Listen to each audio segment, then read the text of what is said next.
नमस्ते दोस्तों, मेरा नाम है डॉक्टर अमित ठाकुर जी। मैं एक न्यूरो सर्जन और एपिलेप्सी सर्जन हूं और पिछले 10 साल की प्रैक्टिस में हमारी टीम ने करीब 300 से ज़्यादा लोगों के एपिलेप्सी के ऑपरेशन सक्सेसफुली कंडक्ट किए हैं। तो दोस्तों, आज के वीडियो में हम जानेंगे कि एपिलेप्सी का इलाज किस तरह से किया जा सकता है। क्या इसमें सर्जरी का ऑप्शन पॉसिबल है? तो दोस्तों, मैं आपको ये समझाना चाहूँगा कि एपिलेप्सी की बीमारी का ज़्यादातर इलाज दवाइयों से ही किया जाता है।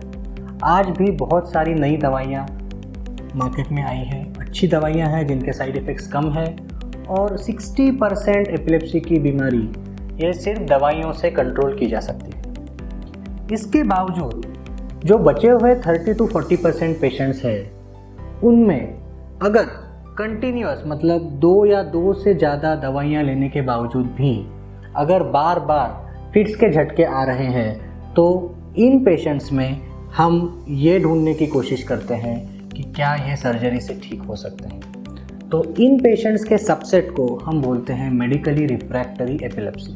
मतलब दवाइयों का प्रॉपर डोज लेने के बाद भी जिनको बार बार झटके आते हैं, उनको हम कहते हैं मेडिकली रिफ्रैक्टरी एपिलेप्सी। ऐसे पेशेंट्स को हम एक कॉम्प्रिहेंसिव एपिलेप्सी टीम के पास भेजते हैं, क्योंकि ये एक आदमी का काम नहीं है। इस टीम में एक एपिलेप्टोलॉजिस्ट मतलब न्यूरोलॉजिस्ट ट्रेंड इन एपिलेप्सी, एपिलेप्सी सर्जन मतलब न्यूरो सर्जन जो एपिलेप्सी सर्जरी कर सकता है, neuro radiologist, video easy technician, neuro psychologist, ये सारे लोग होते हैं।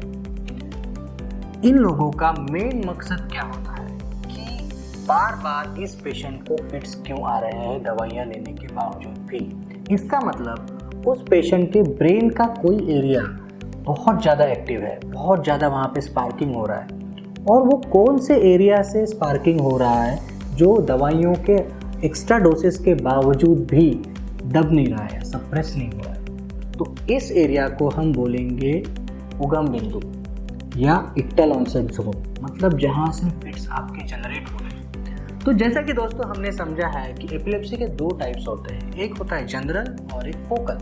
जनरल मतलब ब्रेन के दोनों हिस्सों से ये एपिलेप्सी का झटका जनरेट होता है, और फोकल मतलब ब्रेन के किसी एक हिस्से से, या तो राइट या लेफ्ट, आगे वाले या पीछे वाले या टेम्पोरल लोब, इसमें से ये जनरेट हो रहा है एपिलेप्सी का अटैक, उसको बोलेंगे फोकल एपिलेप्सी। तो अगर एपिलेप्सी फोकल है तो ज़्यादा चांसेस है कि ये उगम बिंदु हमको मिल सकता है और उसको हम एक्साइज मतलब निकाल सकते हैं ऑपरेशन करके, और ये मरीज़ ठीक हो सकता है और इसकी दवाइयाँ भी बाद में कम हो सकती है। तो ये है पेशेंट्स जिनमें हम सर्जरी का ऑप्शन सोच सकते हैं। तो इससे पहले कि हम ये सर्जरी का ऑप्शन एग्जीक्यूट करें, हमको ये उगम बिंदु ढूंढना पड़ेगा, और मेन जो इस एक्सरसाइज में काम है वो है ये उगम बिंदु ढूंढना। तो हम शॉर्ट में देखेंगे कि ये उगम बिंदु हम कैसे ढूंढते हैं। तो सबसे पहले पेशेंट के फिट्स किस प्रकार के हैं। वो कॉम्प्लेक्स पार्शियल है, एक चेहरा टेढ़ा हो रहा है, सिर्फ एक हाथ में झटके आ रहे हैं, इसका मतलब वो ब्रेन के अपोजिट साइड में है। मतलब राइट साइड के ब्रेन से अगर निकल रहा है कोई भी झटका, तो लेफ्ट हाथ में झुनझुनी आना या लेफ्ट वाला जो पैर है उसमें झटका आना, ये कॉमन है। दूसरा बात एमआरआई। इसके लिए हम स्पेसिफिक एपिलेप्सी प्रोटोकॉल एमआरआई करते हैं, जो कि एक 3 टेस्ला या हाई रेजोल्यूशन 1.5 टेस्ला एमआरआई होता है, जिसमें एपिलेप्सी रिलेटेड ब्रेन के पार्ट्स को हम बहुत डिटेल में स्टडी करते हैं, और इसमें हम देखते हैं कि हमको कहीं एबनॉर्मल एरिया मतलब कोई फॉल्टी एरिया ब्रेन के पेशियों का समझ में आ रहा है क्या। और इसमें कभी कभी हमको फोकल कॉर्टिकल डिस्प्लाजिया मतलब ब्रेन के पेशियों की जड़न घड़न जो है वो गलत हुई है जन्म से, या तो फिर कभी कभी ब्रेन का कोई हिस्सा सिकुड़ गया है जिसको हम ग्लायोसिस बोलते हैं, या हिपोकैम्पस नाम का एक एरिया है जो बचपन में डैमेज हो जाता है, हिपोकैम्पस टेरोसिस, या तो कोई डेवलपमेंटल ट्यूमर्स है जैसे डीनेट है। ऐसे अपने को डिफेक्ट्स एमआरआई में पता चलते हैं। अगला अपना जो कदम है ये प्रूव करना है कि ब्रेन के उस एबनॉर्मल एरिया से या उगम बिंदु से ये झटके निकल रहे हैं, इलेक्ट्रिकली निकल रहे हैं। इसके लिए हमको करना पड़ता है वीडियो ईजी। तो दोस्तों, क्या होता है ये वीडियो ईजी? ये बहुत ही इम्पॉर्टेंट इन्वेस्टिगेशन का हिस्सा है वीडियो ईजी, जिसमें हम पेशेंट का जो झटका है मतलब एपिलेप्सी का अटैक है हमारी आँखों के सामने रिकॉर्ड करते हैं। इसके लिए पेशेंट को एडमिट करते हैं, दवाइयों का डोज कम करते हैं, पेशेंट को ईईजी लेंस अटैच रहते हैं सिर को, और जब उसको झटका आता है तो हमको 2 चीज़ें समझती है। एक तो क्लिनिकली ये झटका किस तरह का है, पेशेंट को क्या ऑरा आ रहा है, आंखें कौन सी तरफ जा रही है, हाथ कौन सी तरफ जा रहे हैं, कितने देर ये झटका रहता है। तो और दूसरा इलेक्ट्रिकली ये एपिसोड कहाँ से जनरेट हो रहा है। सबसे पहले एक्टिविटी इलेक्ट्रिकली कहाँ दिखती है, राइट वाले लीड में दिखती है, आगे वाले, पीछे वाले। तो दोस्तों वीडियो ईजी से अपने को ये पता चलता है कि ब्रेन का कौन सा एरिया ये एपिलेप्सी का इलेक्ट्रिकल शॉर्ट सर्किट जनरेट कर रहा है। मतलब उस हिस्से में हमको ज़्यादा ध्यान से देखना पड़ेगा कि वहाँ एमआरआई में कोई फॉल्ट है क्या।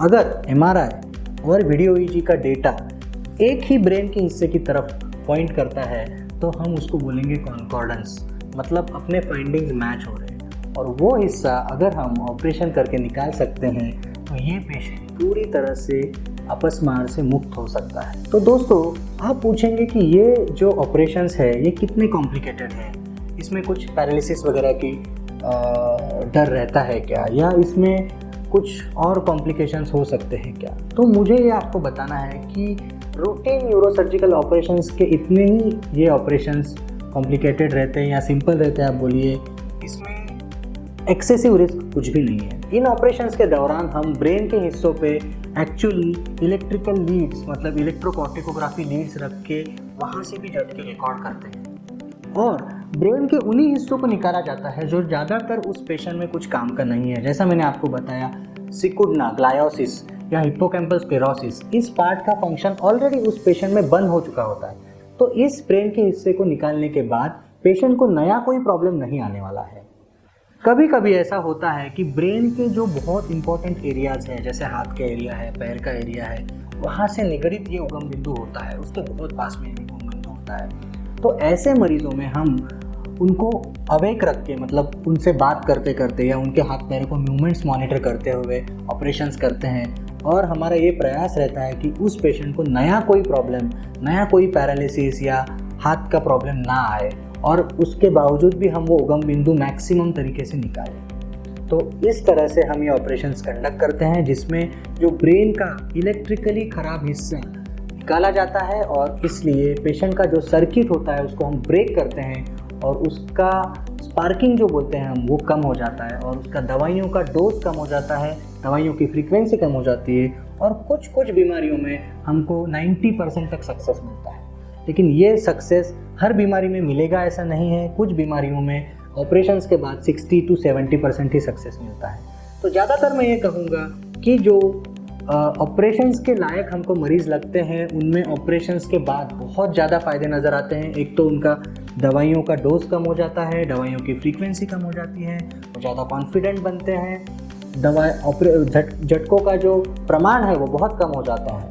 कभी कभी ऐसा होता है कि ब्रेन के दोनों हिस्सों से झटके जनरेट हो रहे हैं। इन पेशेंट्स को कभी कभी ड्रॉप अटैक्स आते हैं और वो बहुत ज़्यादा मात्रा में होते हैं। ऐसे पेशेंट्स में कभी कभी हम पैलिएटिव सर्जरी करते हैं जिसमें कैलोजोटोमी है या रिस्पॉन्सिव नर्व स्टिमुलेशन है, जिनमें हम दोनों ब्रेन्स के बीच का जो ब्रिज है उसमें कट करते हैं ताकि ये ड्रॉप अटैक्स बंद हो जाए। तो ये इसको हम क्यूरेटिव सर्जरी नहीं बोलेंगे, लेकिन ऐसे पेशेंट्स में झटकों का जो प्रमाण होता है वो ज़रूर कम हो जाता है। तो दोस्तों आज के वीडियो में हमने देखा कि कैसे एपिलेप्सी के बीमारी में भी सर्जरी का ऑप्शन है और सर्जरी के ऑप्शन से हम ऑलमोस्ट 1/3 पेशेंट्स को अपस्मार की बीमारी से मुक्त कर सकते हैं या उनके अपस्मार हम कम कर सकते हैं। ऐसा करने से इन लोगों का लाइफ, पर्सनैलिटी, कॉन्फिडेंस टोटली बदल जाता है और वो एक टोटली नए जिंदगानी की तरफ मुड़ते हैं। एपिलेप्सी की मेडिकल या सर्जिकल ट्रीटमेंट के बारे में अगर आपको कुछ और सवाल हैं तो आप मुझे कमेंट बॉक्स में ज़रूर लिखिएगा। मैं और मेरी टीम आपको इन सवालों के जवाब देने की पूरी कोशिश करेंगे। Thank you.